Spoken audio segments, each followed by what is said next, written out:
And obviously Secret Energy is a powerhouse. It's actually ecosystem. It's not just a social network. And so we progressively go towards things because we're really about sovereignty.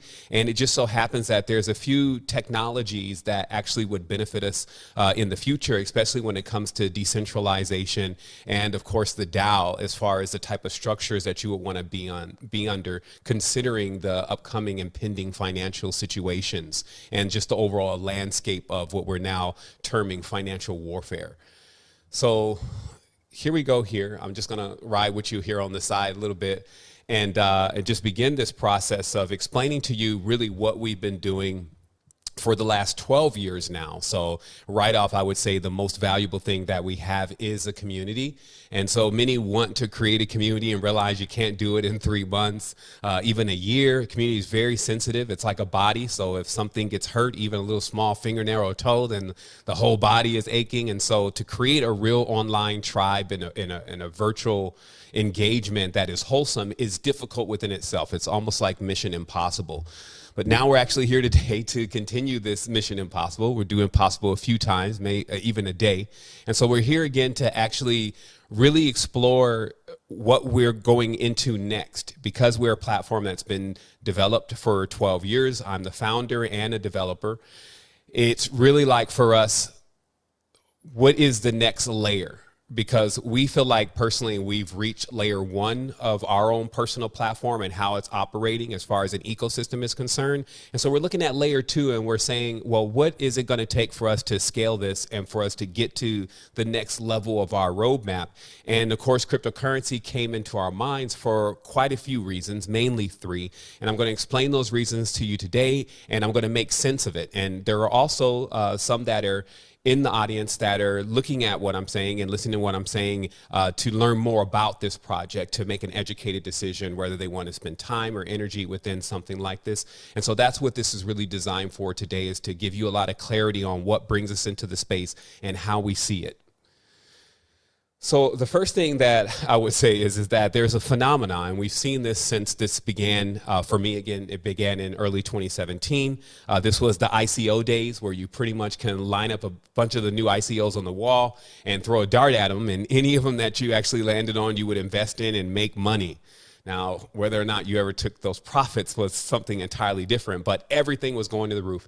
It was actually my first time ever really seeing something where people were standing in line to give money, and the door was even being closed at times on receiving money. And so anyone that was around during that time knows that many of the ICOs launched with these caps, and they said, well, we're trying to raise 20 million, and they would hit 20 million in like a few minutes.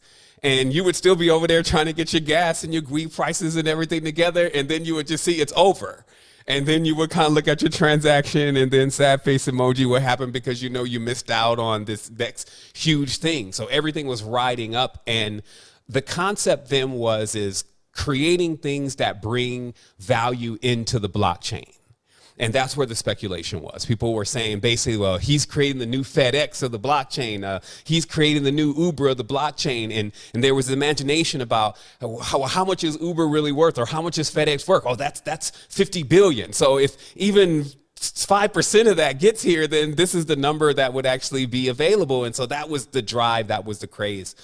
But even underneath all of that, really there was a core foundation of pioneers that brought this technology, knew it was going to go through all these phases, but ultimately to answer a problem that we would face in the future. It was a solution of a problem that we would face in the future, and maybe a problem that we didn't necessarily see, because if we're not spending our time looking into the future, then we can maybe miss it, that the use of a decentralized economy is extremely important in order to not destabilize your way of life, period. And so again, while there was lots of money being made, there was still this awareness that from the core members that this is the future and that this is going to be big. And despite the profits that can be made off this, the core fundamentals are the technology has been given to us, basically the Pirate Bay of money, if you want to put it that way, meaning that no one is shutting down Pirate Bay. It's impossible. So no one shuts down Bitcoin. It's impossible as long as the thing is still functioning. If Bitcoin shuts down, that meant so many other things were already shut down. It wouldn't make it important in the first place. So that idea and that energy of bringing in a certain level of sovereignty is the first time in thousands of years that we've seen something like this.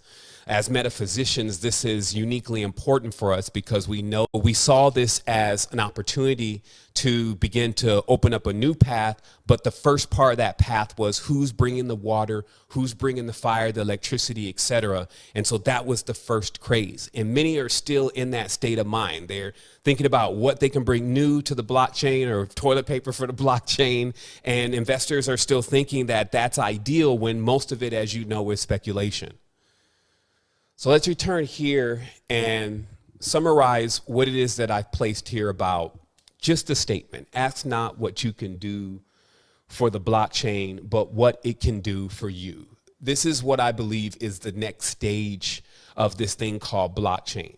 While so many may be focused about what they can bring in as a utility into the space, it's somewhat in a maddening way, as the masses have a tendency to do. When you're really just looking at what's going on, what's really needed is people who are going to come into the space and actually begin the process of the migration from this centralized aspect of life to something that is more respectable to your sovereignty and your privacy. But there needs to be some onboarding tools for that. And at this point, just like the onboarding tools for other complicated things that we deal with in life, they're not available. Even relationships, onboarding tools for relationships. Were you even thinking about the last time you got into a relationship and all the criteria and lists that you need to check off before you were so attracted to the person? Of course not. So there's a lot of step-by-step processes that we still need to create in order to also really respect humanity and its growth. To be actual pioneers of those that are coming next by giving them the resources and the tools of what we've grown through and what we've experienced that has cost us in certain ways. And so our approach is not to come into the space acting like we're going to create something new. It's actually using the things in the space to graduate what it is that we're already doing and what we're already engaged in. Or are we good with layer one? Because also when we look at what we've done, we are also impressed. And we would like you to also take a look at secretenergy.com and to really spend time there and get Enealogy actionables and start seeing what has been prepared there for you to advance your consciousness. And then maybe take a look at everything else and just even ask yourself, is there anything like this? I have to ask myself the question every single day, and why there are different varieties of it, I would say that Secret Energy has accomplished being unique within itself. It's very interesting to see the world today and to not see the world understand that the things that you eventually pay for, not the things that you don't own, but the things that you eventually pay for, they are your assets. And your assets insulate you against situations that may occur in the world from time to time. And the reason why the assets have always been here is because the world is full of change. We have to learn to not only welcome it, but also be prepared for it. So how many assets do you own? And even if somebody said that they were going to sue you, would there be anything to actually sue you for? And in most cases, that's just not what's happening with this generation. And so we have a situation even with our sovereignty, because if we're not liquid and we don't have assets, then as far as a sovereign on the land, you would need to be in a position to begin to maneuver yourself towards such things so you can begin to actually acquire certain types of resources like land, things that you can eat, industry, things that you can create, water, things that you can drink, the things that you probably find right now that are the stuff that you really want versus maybe the facade that has actually been sold to us.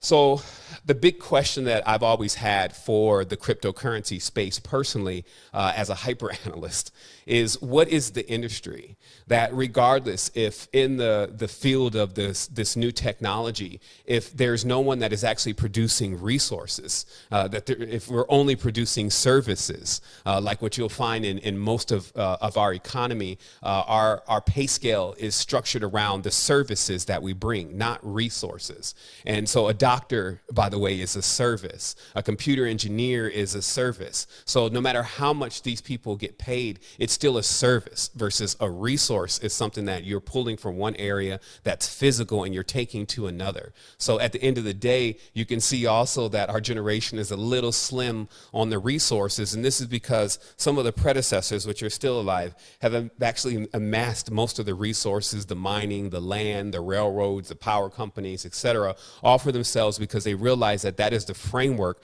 that is the core of not only control, but that is the control of finance inside of any economy. And anything that comes after that is still dependent on that. So they have operated within the framework and created the framework. And what we have to begin to ask ourselves is, do we have an industry? So what I'm lining out here is actually the future of our industry, and then I'll show you the present. But the future of our industry is just the awareness again that we have now moved into an entirely different epoch. In fact, celebration to today, it is March the 22nd, 2022. The numbers are auspicious, but it's actually the point where Aries hits the top of the ecliptic. And what that means is this is officially for real the new year, or the new anu, which is where we get our word annual from. But this actual cycle is not a year. We don't know how long it is. It could be 4,000, 26,000. It could be somewhere in that range, meaning the decisions that you're making right now are actually what affect you as far as energetically. It's the energy that you're marrying yourself to. And this, of course, is why Easter or Easter is around the corner. And there's these celebrations of Ash Wednesday and all these things that have been built into the religious structures around this time right now, because there is awareness that you have to choose the energy or make a marriage with the energetics that you're going to be with in this term. So do be aware of that as you're going through the rest of the day. To what you're doing right now is setting the pace for where you're going to be and where you're going to get during these next terms. So for us, when we look into the future, we already realize that the economy has always been based on the gods, and that's an entirely different recording. You can check it out. It's called Conscious Economics, where we go in and explain just through history how there's been some uncanny similarities between money and the god. And so we know that the future was coming, and we even gandered about what the name of the new money would be. And this was right around the time, actually a little bit before Ethereum came out. We did a course about this, and we talked about how the energy that is around the body will be discovered in this next era. And what that means is that people are going to start figuring out that there's an energetic field that's actually around their body, and what they do and the condition of that energetic field actually controls whether they can even regenerate, and also whether they can actually go into other vistas of their consciousness. So don't be surprised if within 10 years you begin to see products literally on your shelves about enhancing your aura and your vibratory field, because it is there. Science knows it's there, if that's your confirming method. And it is something that is yet to be explored. It is a new power. And because we know that this new power is now on the horizon since the advent of a great deal of metaphysical knowledge, especially in relation to the Taurus, we know that we are now on the borderline of actually breaching the stage where spirit tech, as we call it, or spiritual technologies are actually born.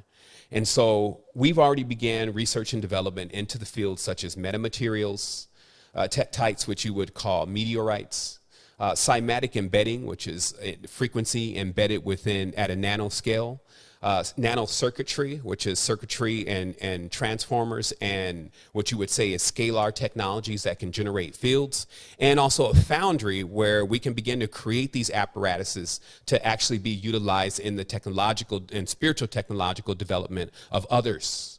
And so that is the future of secret energy. So we're pretty far ahead when you look at the vista, but we're also very grounded into this current reality.